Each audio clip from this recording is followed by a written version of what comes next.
portion of the news brought to you by McDonald's. McDonald's, I'm loving it. Police found themselves in yet another all too familiar scenario last night. The fifth police-involved shooting in about a week. ZNS News was on the scene as police mounted their initial investigation. But as Clint Watson tells us tonight, residents told him a very different story. Emotions ran high as the fifth police-involved shooting in a little more than a week claims the life of another young man. He was reportedly among a group of men assembled outside of a home on Providence Avenue and Infant View Road around 10 last night. Assistant Commissioner of Police Stephen Dean says they were notified of the gathering, and when officers arrived, the men began running away. One of the men pointed a firearm, a handgun, at the police. As a result, police, in fear of their life, returned fire. Fatally shooting the man. As a result, the man succumbed to his injuries. He was pronounced dead on the scene. Police are actively investigating this matter. Her Majesty's coroner visited the scene, and she will be the lead person in this investigation. But residents in this community say they're giving greater details of the story than we've heard. They say it's not their intention to be at war with police. However, what they witnessed themselves, they say, is a crime. Because that's a murder situation. If the man on and in the air, he done on the ground, lay down, but he on in the air. We watch the police, them shoot him, stand over him and shoot him. We search up on our family thing. They run through the yard. We gonna go put, because that's our boy, we gonna go put him in the Jeep. Because he was still breathing. That's how he body moved from there to right there, where the blood stain is right there. We gonna go put him in the Jeep to go rush him to the hospital. The police them tell us, oh, no, you all can't move him. They say, oh, we call ambulance. The ambulance ain't never reached, not yet.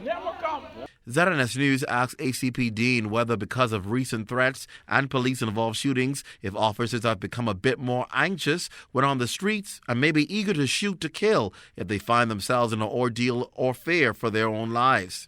I don't know what in the mind of officers, but I can tell you what I see based on the officers. They come to work. They're energetic about their work. I don't see officers saying they don't want to work. I don't hear officers saying they're afraid. I hear officers say they want to get out there. They want to make sure the Bahamian public are safe.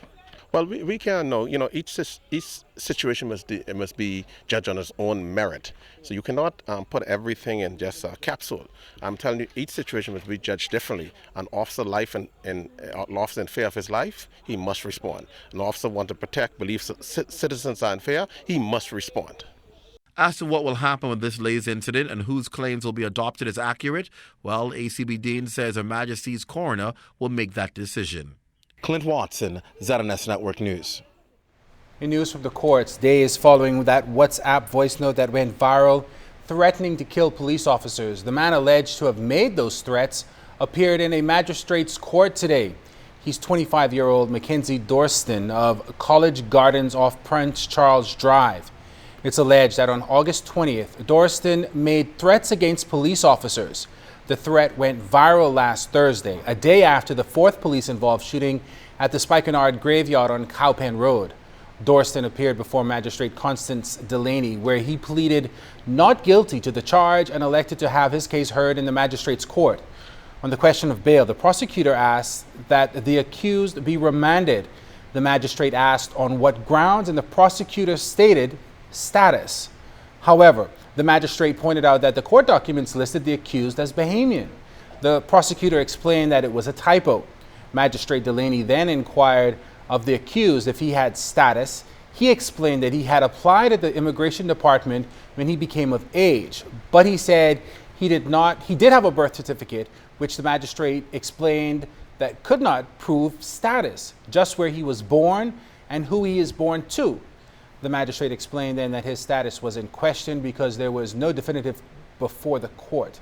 She explained that even though he applied to immigration for it, that does not mean it has been granted. With that, she denied bail and remanded him to the Bahamas Department of Corrections. However, she informed him that he had a right to reapply for bail where the matter would be heard. A fixture hearing was set for September 14th. This portion of the news was brought to you by McDonald's.